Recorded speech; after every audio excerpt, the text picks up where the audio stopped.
welcome to the Novel Network, where we are talking with readers this time around, beta, alpha, and ARC readers, about their input and their what's the word I'm looking for?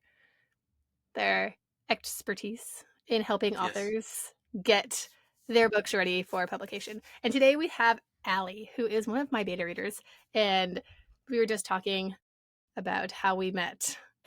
So welcome, Allie, to the show. Thank you so much.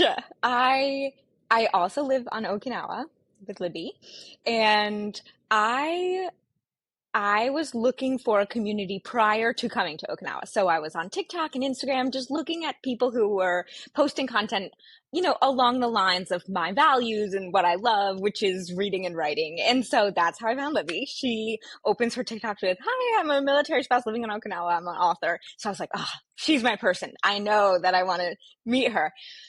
Unrelated. So that was going on. I followed her. She followed me back. She asked where I was going to live and I didn't know yet. So that was the interaction on TikTok. And, so that was that side. And then, Libby, you tell me what you want me to, but Libby also teaches. So she's a writer. She's everything. She's a multi hyphenate, and she teaches jujitsu. And they posted, she and a friend posted about having a class for women's self-defense. I was like, I really want to do this.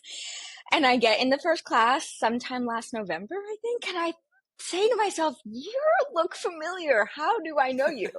And I'm racking my brain. And then instead of saying, "I think I follow you on TikTok," I accidentally said Snapchat. And Libby's like, "What? We're friends on Snapchat?" And I was like, no, TikTok. And I was like, no, TikTok.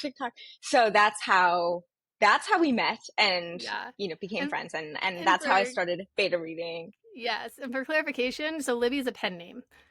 So in the community of Okinawa, I'm not known as Libby.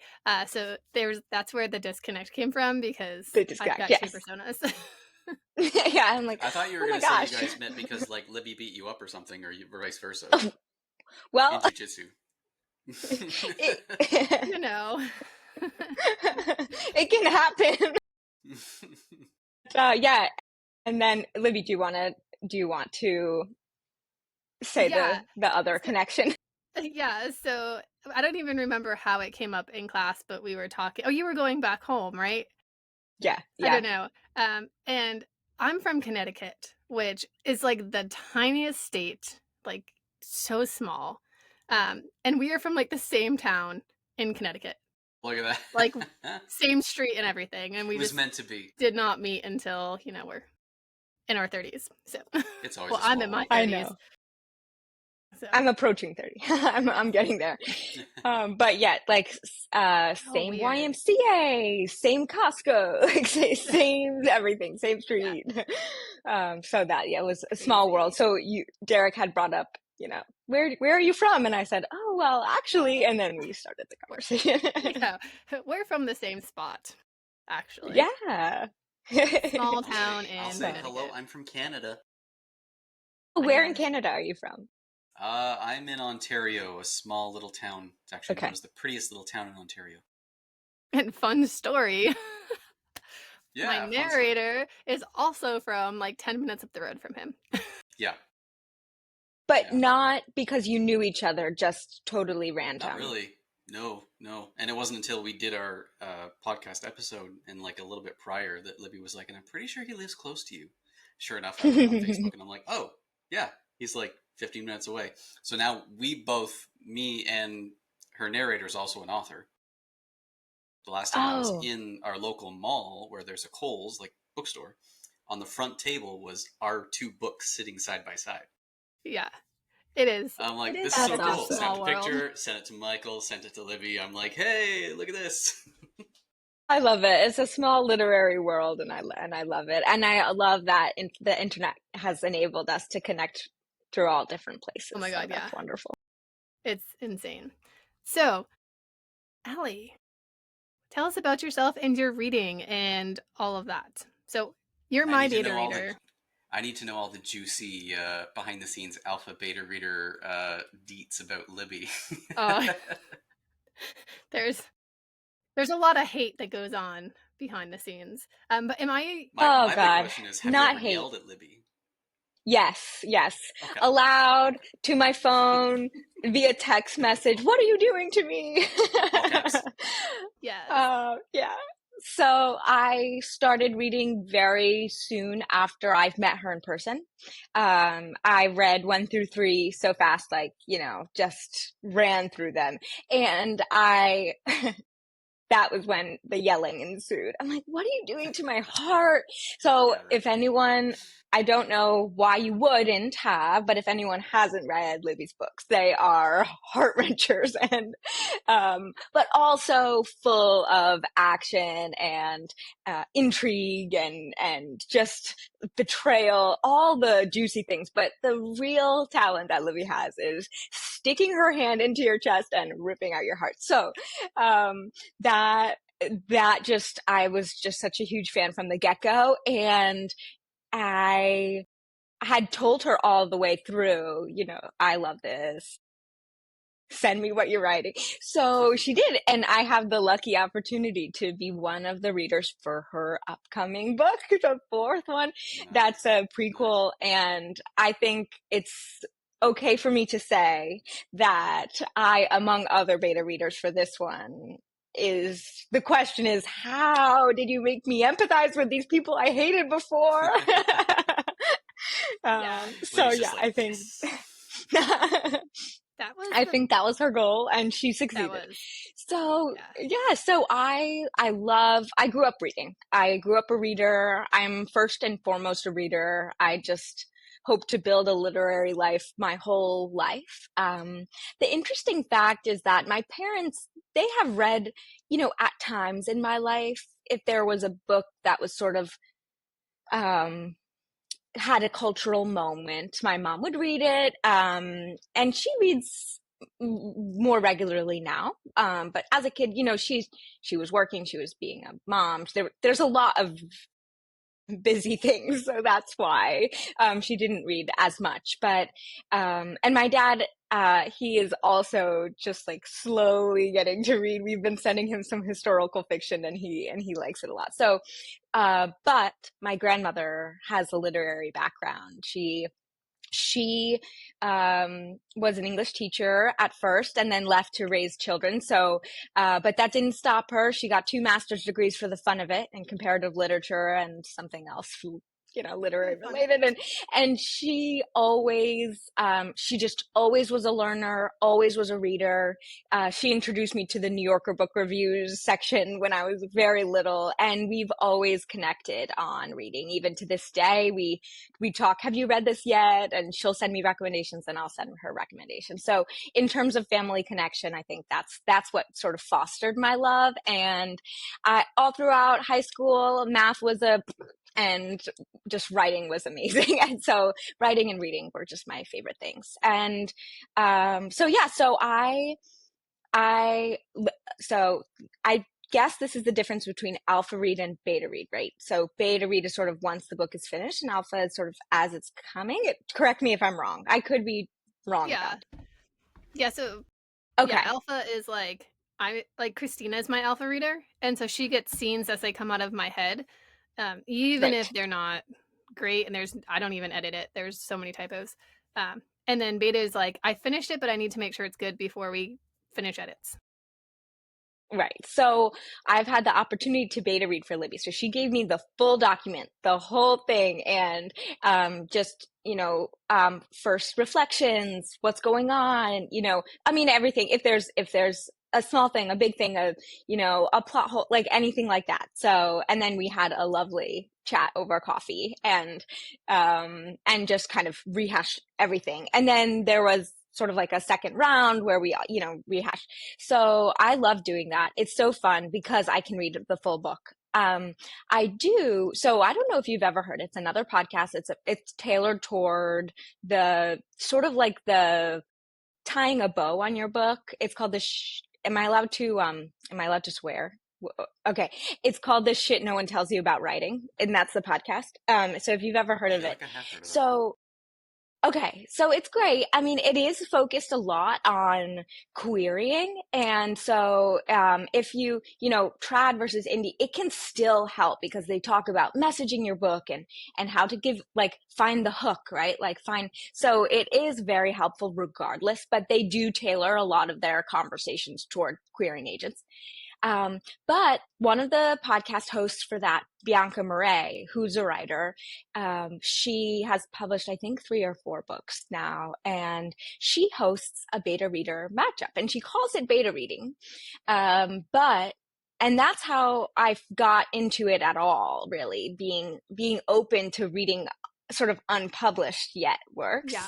And so in that matchup, I got matched up with 3 other people. Now we have our little twice a month writing club, and that is more the alpha side. So as they write, I read. And so it comes very teasingly, you get like a chapter at a time or 2 chapters at a time.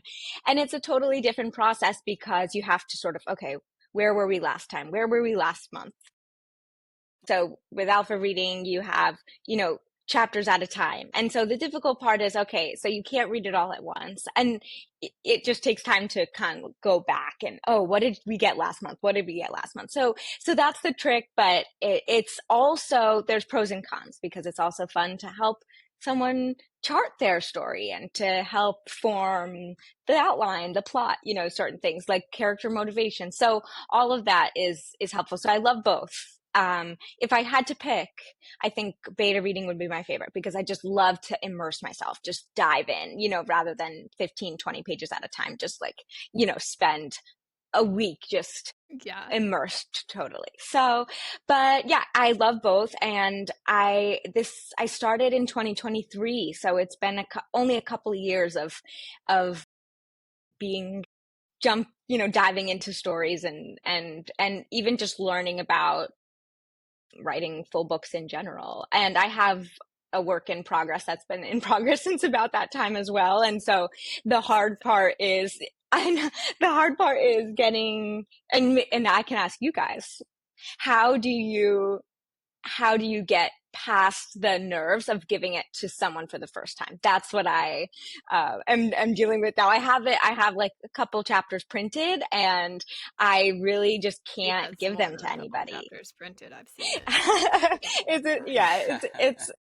It's roughly half, and I want feedback, but also it's so nerve-wracking. So I want to know, if I'm allowed to ask a question, like, do you remember the first time I think it's the more you do it, the more you find your trusted readers, and the more you give them chapter by chapter.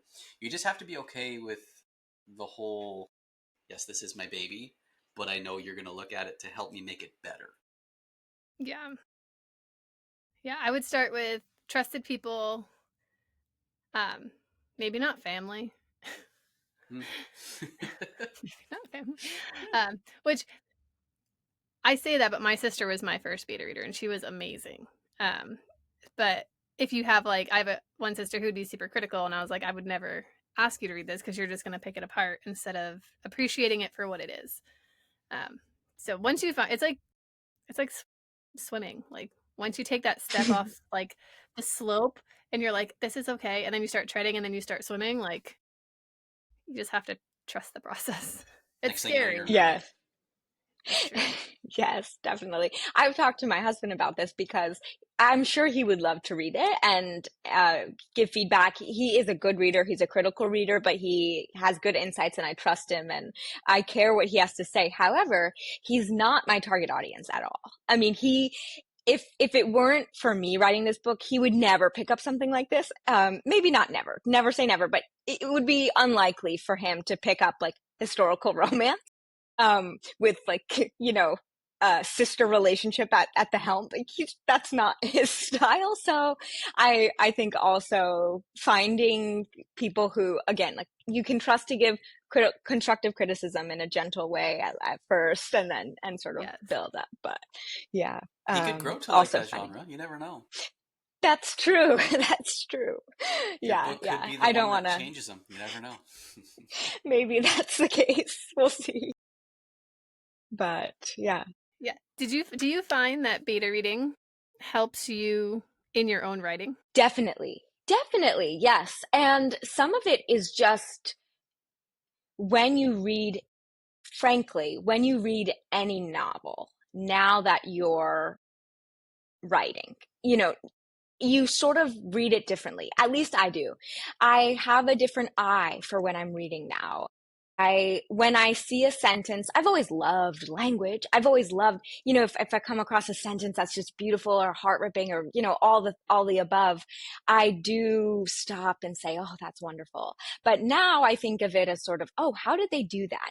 It's like you're a carpenter looking at a nice piece of furniture and knowing, oh, wow, that took hours to do this joint or certain things. So that's how I read it now. And honestly, also writing has helped me become a better beta reader. It's both ways, because if I come across a character who is an amazing, interesting, loving, even hateful character, just a well-rounded character, but I feel like their motivations are not as strong as they could be, or I want to know why they did this, not just that they did it, all those things. And I definitely believe that I would not have been able to do that if I hadn't already thought of those things, myself. So I think both ways.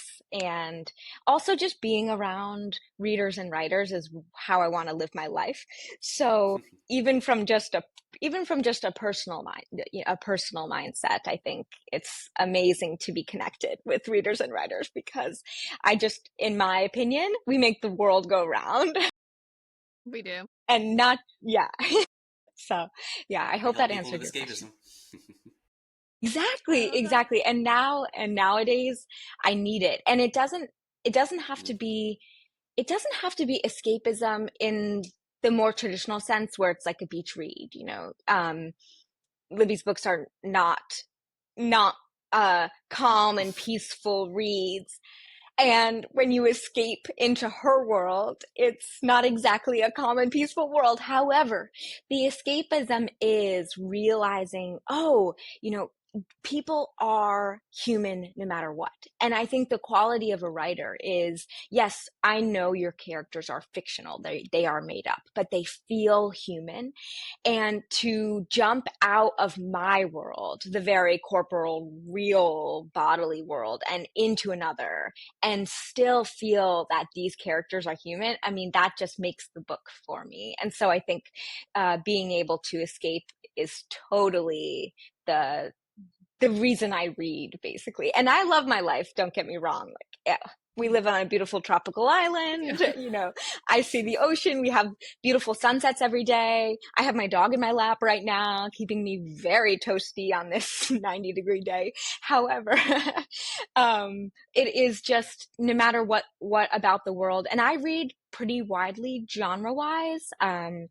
I love fantasy, historical fiction, action adventure, contemporary romance, just even literary. I used to read a lot more literary in the school mindset, through college, and so now it's a little bit less. Still sort of leaning into the escapism, but I still do love a literary novel. So yeah, all genres. And who knows? And actually, one thing that I like about your conversations in the past on the podcast, I kind of dove in, and I love the conversations that you have about not feeling so hemmed in genre wise. And I think that's awesome. Just reading and writing both. So yeah, that's, yeah. Also, we appreciate pets, so if you want to give your pup a little cameo. Okay. He's growling. Oh, look at that face. He's leashed up. His name is Rambo. He needs a haircut. Rambo, I know. So he needs a haircut, so he's really fluffy. He's leashed up because he and we had a discussion before this podcast. I said, Are you going to terrorize the house? Are you going to start barking at the neighbors? And he said, yes, I am. And so I said, okay, you're going to have a leash. He's very well behaved if he's on a leash. When I'm talking to others, I will. Yeah. Can you lie down? Can you lie down again? Anyways. So yeah. now he's up. But yes, so I definitely think the escapism is the best part, but, and do you agree? Or why do you read? Ooh, nobody asks me that. Joy for years. What kind of question is that? There's something about reading that if you've read as a kid, it does take you back to that childish state, at least for me. You know, I try to look for the books that I would have loved when I was a kid, because I'm still very much a big kid. But that's just me. I read to be in the moment, because I say I work on this. It's never going to happen. I don't stay in the moment. I'm always moving forward, and I'm always doing too much. And so reading and writing, I think that's why I like to write too. It grounds me, and I have to be in the moment to be reading and writing. Same thing with jujitsu. I have to be in the moment, or there's no choice. But otherwise, my mind's constantly going like, okay, what has to get done? What needs to get done? What didn't get done? Worst case scenario planning for every possible thing that can never happen, already. So I think that's why I read, is to ground and stay in a moment, whether it's a happy moment or a emotional moment. I will add, as I get older, I do read for perspective. That too. You know, there's things that we all go through or don't go through, and it's like you don't really understand it until you read it from that perspective. And that, I find, helps, especially being more empathetic to other people if you don't know from your side of the world. I read definitely to expand my culture, because we only have the culture that we have, where we're at, and so reading allows us to learn and be in other places when we can't not physically be there. Different times. That's actually I remember I grew up in Connecticut, as we said, and I went to school in New York, so very Northeast bubble until I was 22 or 23. And then I moved down to North Carolina, have not spent much time in the South at all. I looked for Southern books. I first started with Where the Crawdads Sing, because in a very sort of also sort of swampy, marshy North Carolina. And that really helped also with my horizons and sort of understanding culture that totally felt very alien to me. And that those books that I read that first year in North Carolina helped me a lot feel more connected to the place. And you don't have to live there, like you said, Libby, you don't have to live there to embrace and experience. But yeah, it does help. It does. I remember I read this. Yeah. No, go ahead. I interrupted. No, before moving to Okinawa, I read Speak Okinawa, which is amazing, and it's literary. It's a multi-generational tale about a woman who was born half Okinawan, and it talks about the colonial history of the island before Americans got here, and it talked about, between China and Japan, and it talked about feeling separated from the island as someone who hasn't been here in a while. And so I really loved reading that before I moved, just to experience some. And then now that I live here, I have, and I'm learning a little bit more about the history. It opens your mind. I think it opens your eyes. It does. Yeah, I read, it's not literary at all. But the Sookie Stackhouse series, like True Blood, the books. Oh, I've heard of them. Okay. Yeah. I read those right when we moved down to North Carolina, and coming from Connecticut. And I mean, they're like paranormal romances, vampires and stuff. But there's so much culture in those books that it gave me an idea of what I was coming into. And it was less of a I was like, oh, okay, that makes sense why everyone is at a much slower pace than in Connecticut, where we're like, don't even talk to each other, just get stuff done and keep moving. And in the South, they're much like, they take their time, and I'm like, and then we get to Okinawa and it's like 25 minutes because they're so nice. They fold all your stuff and they make it perfect. Like, there is such a cultural, like, anyways, that's a totally different topic. But yeah, the books help me be able to prep to be in a slower environment. So, have you beta read for any books that you did not have like cultural experience with, or any books that you were like, I don't understand how to help them because that's of a good question. Your environment versus the environment of the book? Not so much. Well, environment for sure. Also, just cultural experiences. So we had in our group for our beta reader matchup, we had 2 people who sort of left after the first week, and that's to nobody's fault, but just felt like we couldn't offer any cultural or even historical context. And that of course is a sad feeling. I loved the books that they brought, and I thought, and I would be so happy if they do well. I think that would be just amazing for them. Yes, it wasn't so much. So one story was about pilots in Germany and Switzerland. Fascinating. She needed a bit more technical advice than we were equipped to give. So, sort of in that way, I know nothing about planes. We live near an airbase, but I know nothing about planes or his World War II tactics or pilots or anything like that. So I think in that sense, I think what you want from a beta reader, you have to have your expectations before going into it, so that if they're not equipped to give you the kind of advice that you need, then you just find a different audience. You find a different beta reader. So I think that was helpful. And then another person, and this opens a can of worms, because I truly believe you can write and read anything, and it doesn't have to be your lived experience. But she was writing about post Civil War, extracting slavery from the culture, but still having just those ties and the connections to your ancestors who were enslaved. She was an amazing writer, and I think I'm hopeful she kept going. We kind of lost touch, but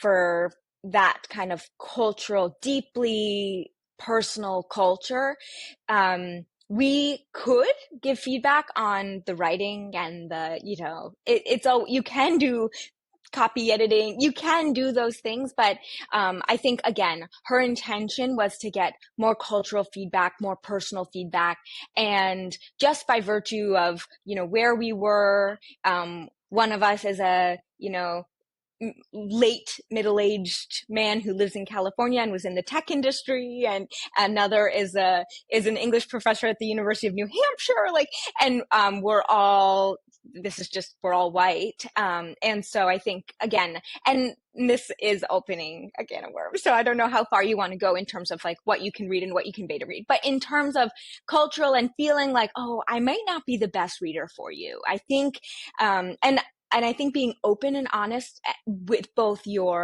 author who's giving your work to beta read, and also being open and honest with your beta readers about what you need. And so I think it just has to be a two-way street. And I totally think you can give amazing feedback if you don't understand.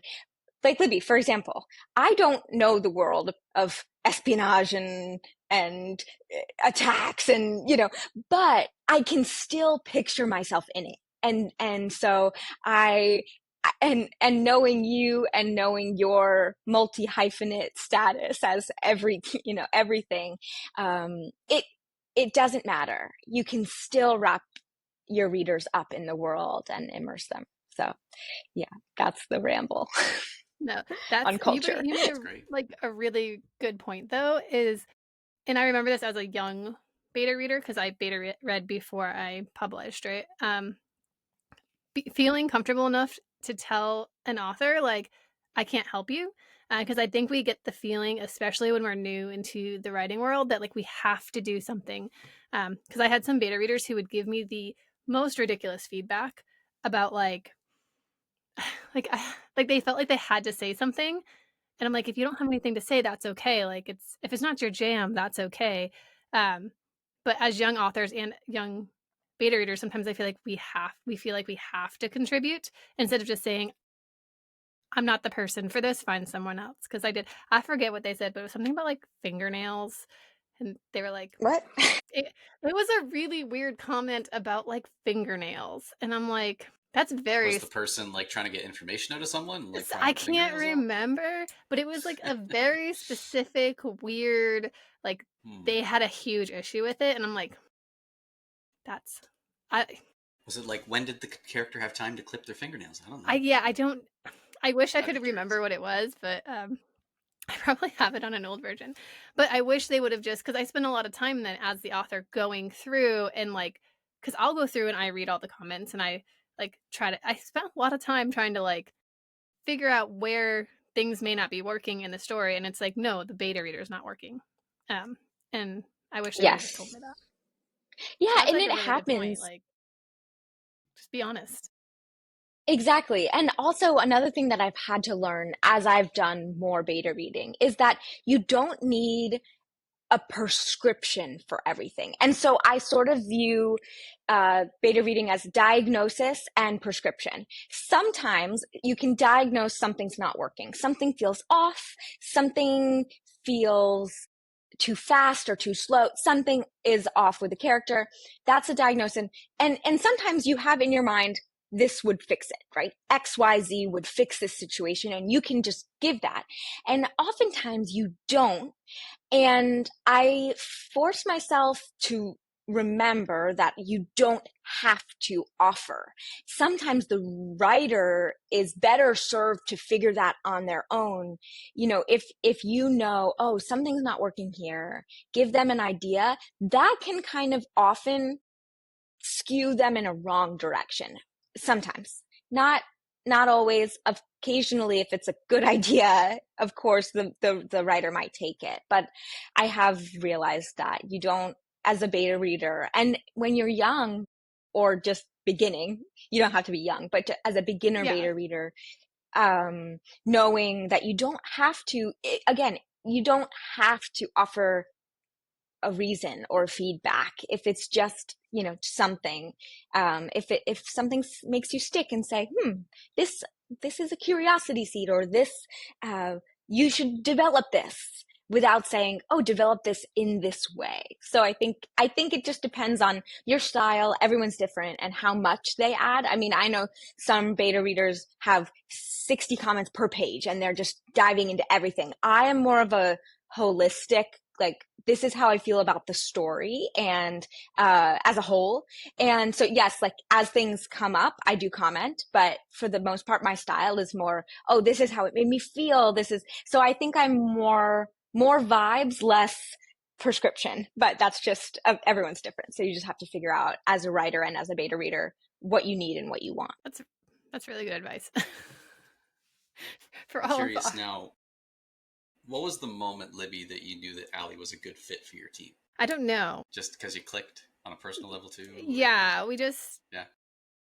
No, when she came into the gym and she's like, I've got questions about like, what was already going on in the story.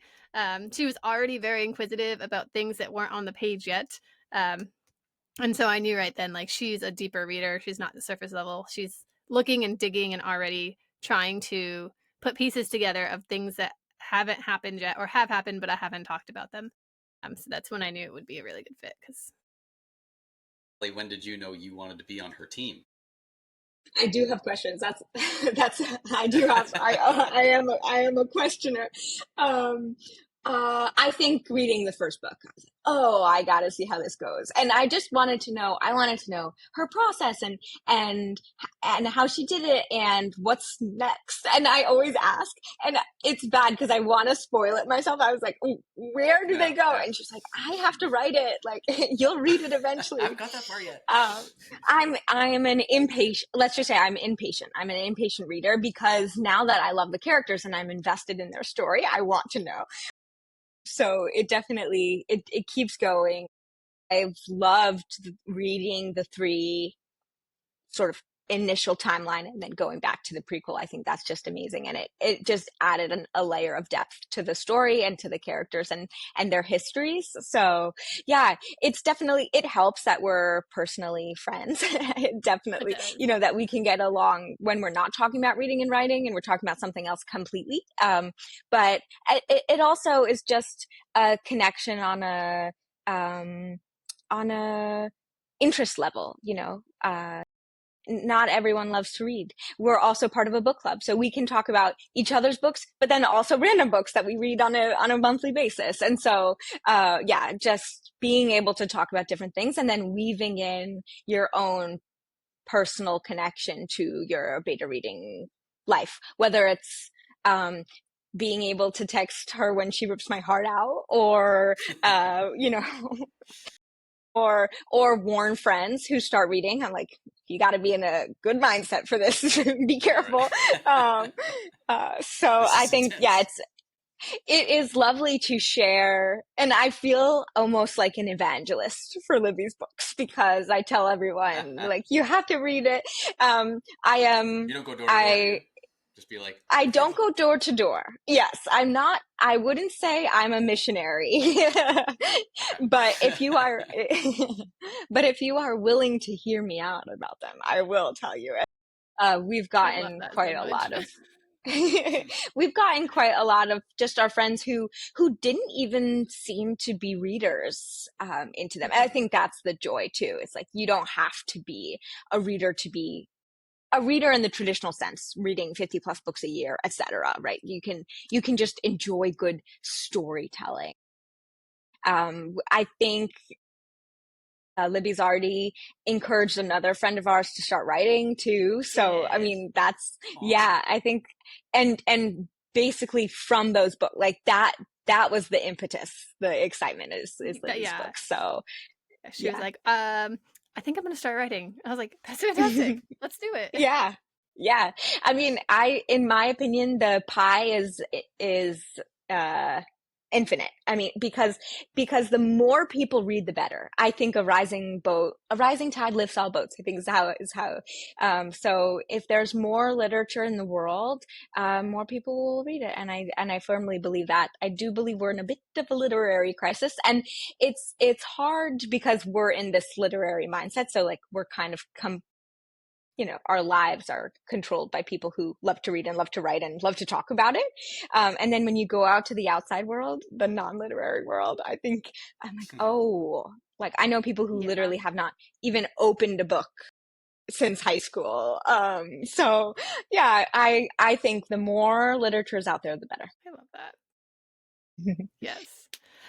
So go ahead. I was going to say, when your Wi-Fi went out there, I was talking to Libby and I said, I wish I could actually go for coffee with one of my beta readers. Because all my beta readers are like, they live so far away from me. But to be able to have that experience and actually see the writer, the author face to face, that would just be, that's a dream for me, I guess you could say now. It was amazing. Yeah. And we could sit and Libby, we could sit down and like she can point out on her manuscript where she made notes and why she made notes, and we can scroll together and look. It was really cool.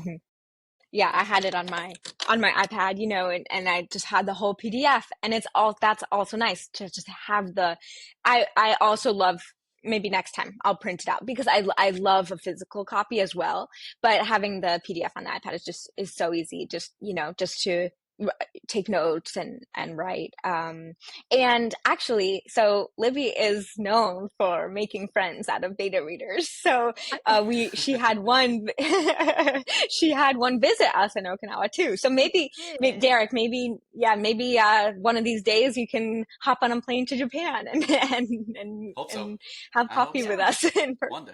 Yeah. One day. Yeah. That would be so cool. Y'all can come up to Canada and have some, maple syrup and, anything Canadian you haven't tried before. Butter tarts. Do you know what butter tarts are? No, but you told me and showed me, and now I want some.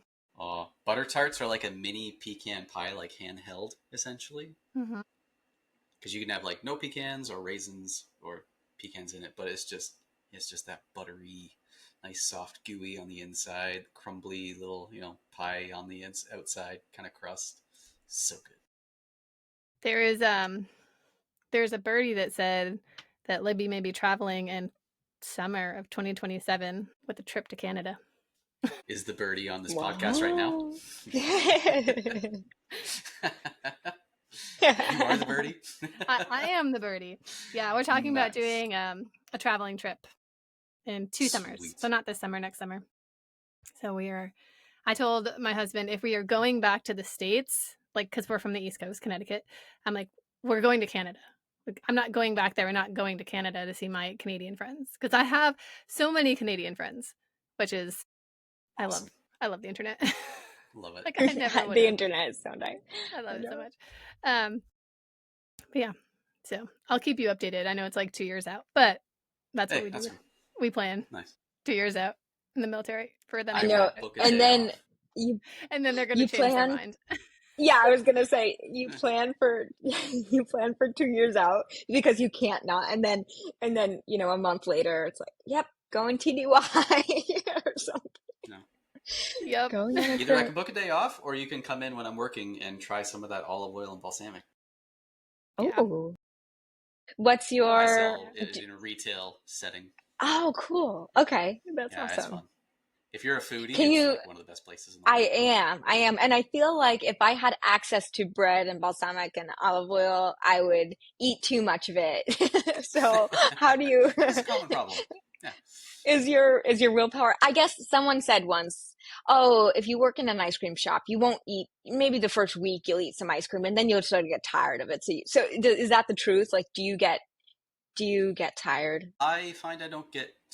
everything that I tell new customers that walk in is pretty much in my subconscious now. Like, I can just rhyme off stuff to some point, but I do use the products every day in my own kitchen. Okay. So I'm always finding ways to tell people, okay, you can use like the garlic olive oil for this, or black cherry balsamic for this, or something like that. So it's just, you have to be able to tell the customer how to use it, right? So I pretty much have almost every flavor here at home, just to play around. So that sounds good. That put in sparkling water for a spritzer. Oh, interesting. I'm gonna have to try. It's the white balsamics. They diffuse really well. We actually have ones now that are rosé style. It's made with 3 different grapes to mimic the rosé flavor, but you're not getting the alcohol, right? Just the balsamic.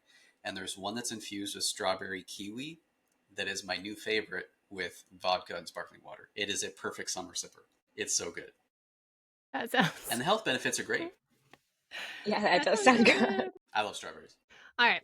Do you have any... Well, you gave a lot of advice already. Like, you gave really good advice to anybody who wants to be a beta reader or ARC reader. I'm going to get cheeky, and I'm going to say, is Libby your favorite author to beta for? Yes. Because... You could say no. It's okay. No. Well, I do have to say, because Libby's the only author that I actually beta read for, like, get the whole novel, get the full manuscript.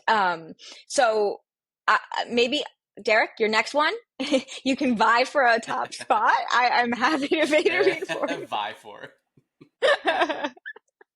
But and so it's a just totally different. The only other people that I read for are just sending chapters at a time, maybe even scenes at a time, not even chapters. Yeah. And it's first draft. I think you can still technically beta read chapter by chapter, but usually they're not first drafts. Is that how you send yours, Right. Derek? Is chapter by chapter? To my alphas, definitely chapter by chapter. To Chapter. betas, it's once the book is completed. Yeah, that's what I do So- too. But I know some people like Yeah. do other. I don't know. That's how I've. If I get a hand on your email, Allie, I might just plop a manuscript right in your email and be like, "All right." I'd love it. No, I love it. No. No, I love Libby's books. Yeah. I'm gonna get choked out to oblivion. No. But yeah, I love reading Libby's books, and I'm going to for the rest of my life, and I can't wait to see how the series goes on, and I'm gonna shake her and ask her to spoil it for me, but I know she won't because it would ruin it. You don't want to ruin it. So but yeah, it's a totally different experience reading someone's first draft versus, you know, a fully fleshed story. I love both. It's just different. If I had any advice, I would say figure out what works best for the reader and the writer together. So like chat about, oh, what are you looking for? If the reader is only interested in doing copy edits and the writer wants developmental, big picture, did this make you curious? Did it keep you page turning? Those kind of gut checks. That discrepancy can be difficult to overcome, where, you know, the writer's asking, okay, but how did it make you feel? And the reader saying, you missed a comma here, right? So it just depends on communication and what you want. So I think, again, communicate and figure out your intentions as a beta reader. What do you want? What do you want to add to the story? How can you help the writer? And then also, we touched on this, but don't feel that you have to say something if you don't have anything to say. So honestly, I love the emojis. Libby, what was the platform that you used? The first time? Beta Books. Yes. Beta Books. So you can add emojis. And so if I was sad, I would just do a sad emoji. Like, this is making me sad in a good way, right? Just saying that this emotionality is coming through on the page. Or if it made me laugh, LOL is a great comment. Exactly. Yeah. So sometimes it's just affirming to the writer that they are doing their job. They're making me emotional. They're making me laugh out loud. They're making me stop and think, oh my gosh, how did the characters get into this situation? Right. So, communication and just being open with sometimes, you know, if the book is already finished and they're going in the right direction, just say it. Just say, I really love the direction this is going. And don't feel obligated to say, oh, I think you should change this just because. So I would say that's my advice. I just had a question pop in my mind. How do you feel when you go from reading the unedited final version to reading the final version? Like, do you kind of go, oh, maybe like I helped with this part, or do you just enjoy the it is what it is at the end? Overall, I think I enjoy it just like straight through, you know, just in, and it is a good feeling to say, oh, I had a little hand in shaping this scene or this plot twist, you know, or something like that. But I think in general, and of course, it's probably, you know, weeks or months in between each section. So I think once the book launches and you're for like October 25th, right, Libby? October 25th. 24th.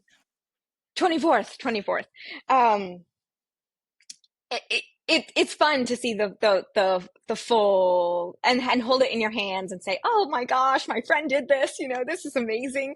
And knowing that you had a small part. But I think overall, I tend to just read and enjoy and remember, oh, this is where it was and this is where it is now. I think it's probably similar to reading first drafts of your own work and then comparing it to the end draft, like, oh wow, this really has changed, or the heart of it is still the same and you say, yeah, words change here and there and the sentence structure changes and even the chapters you know, maybe your first chapter ends up being your last chapter, whatever the structure changes to.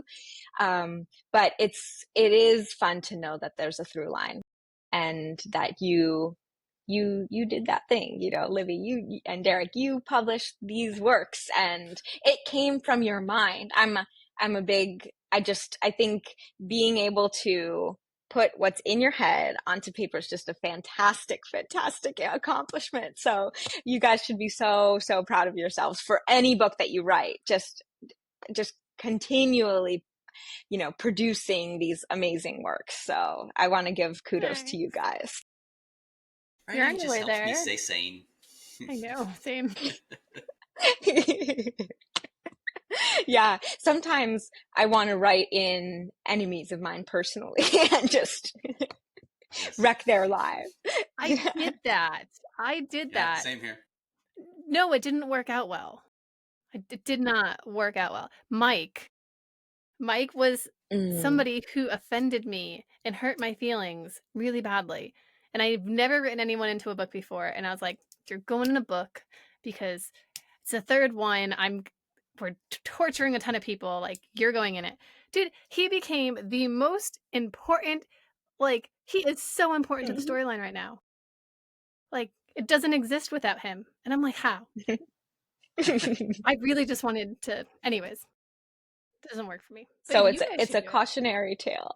That is a cautionary tale because the characters have minds of their own and we're just guiding them along the way. Do your characters speak to you?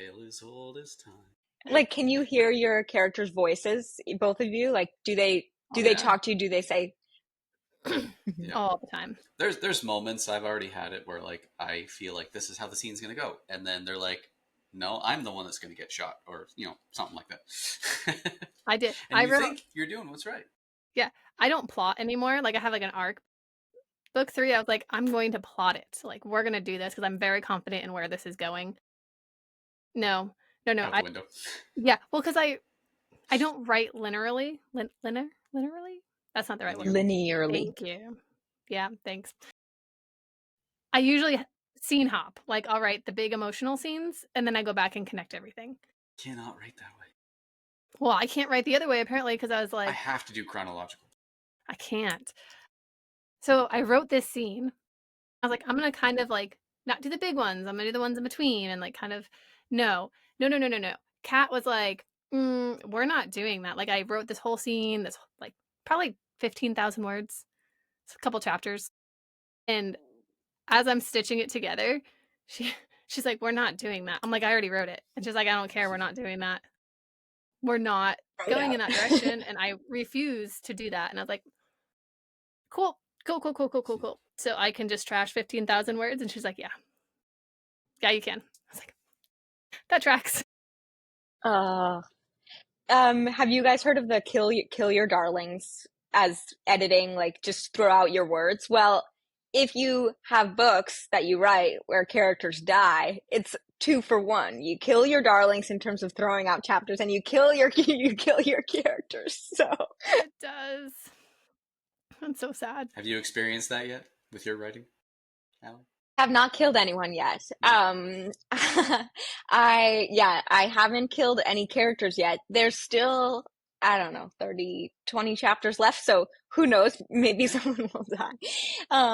But in terms of kill your darlings, throwing out chapters, I have. And so I think the hard part now, I'm on sort of my third draft, like the third time attempting, but it will, if I finish, it will be my first full draft, because the first 2 I got about 50% of the way done and said, this is not the direction I wanted to go. So I think I started like a combination of plotting and pantsing. Like I sort of had an outline in my head, but again, just like Libby, like sometimes the characters don't want to do that and they don't want to. So I think this time I'm just sort of letting things happen and see where they fall, and then I'll have beta readers to tell me if the structure works and what I need to change. So I'm excited. That's the beauty. So all right, this has been fantastic.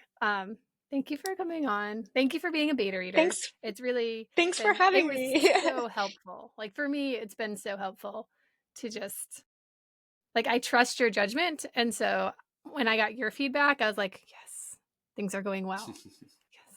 And then if you told me things weren't going well, I'd be like, okay, things are not going well. Back to the drawing board. No, I probably wouldn't have said it that way. Things are not going well, but it's, you know, that's where you have to sort of pinpoint like, okay, well, what could change? What needs to change? And then having, again, being able to be in coffee, like, or not in coffee, drinking coffee, like next to each other, the back and forth really. Yes, that helps. And so not to say that you can totally do it online. Zoom, Google Meet, you know, all of the things are so helpful now. And I believe that having that opportunity to talk though is so helpful. Like beyond just the writing comments. I think that, and in general, I think I know some beta readers prefer to just like give comments. But I think I need that. I need to be able to, as much as I love writing, I love talking more and sort of hashing it out and sort of having a conversation, because in those conversations you can parse things out together as sort of, yeah. Derek, do you do video chats with yours, or do you just do messages?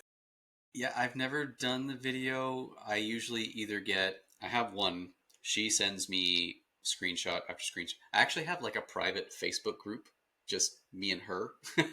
And she literally puts like post after post, screenshot, and it's just like, I always have my laptop on one side, another monitor to the other side. I'm going through her notes and my manuscript at the same time. And it usually takes me a solid day to get through them all. Cause she's very in depth like you are, Allie. And, yeah, so there's that, but otherwise it's messages or voice messages. Voice memos. I was going to bring up voice memos. I like them. Yeah. Do you think you would? I would like to do the video. Yeah. Yeah, definitely. More like roundtable. Yeah, I hadn't done that before. It's always been messaging, so getting to sit down with Allie was top tier, and now I'm like, oh, this would be fun. It would be fun to get all the beta readers in one spot and do a meet and have everyone talk. Would all the beta readers get along? Is my question. No. Probably not. Yeah. You don't need to. One would be like, for the sake chapter. The other one's like, I didn't like it so much. That's also the hard part with having multiple voices. And I can't imagine if you, as a writer, getting conflicting feedback. I think the advice I've gotten is just be as honest as possible so that the writer can make the decision, right? So if you have 50% of the people saying they like this and 50% of the people that saying they like this, chances are you go with your gut and it'll be fine. But if 90% of your beta readers say one thing and 1% or 10% say the other, then you're thinking, okay, maybe I lean more towards the 90% just because it's the majority. So I guess it depends on what your gut says as a writer. Yeah. That's true. Yeah. All right. But thank you so much for having me on. And thank you, Libby, for the joy of reading your unpublished works. I think it's just so special that I get to do that. And Derek, again, you get my email, you just drop it in. I'm happy to do it. Cool. All I gotta say is I hope you like dinosaurs. I do. Yes. He does. He has a whole dinosaur series. It's fantastic. Yeah. Oh, that's awesome. Young adult time travel dinos. And pop culture references. Wow. Lots of okay. I'll definitely check them out for sure. Completely opposite of me. Yeah. I don't know how we ended up on a podcast together. Hey, it's balance. It's all about balance. All right, guys. Thank you so much for joining us. We will see you next week with more Reader Talk.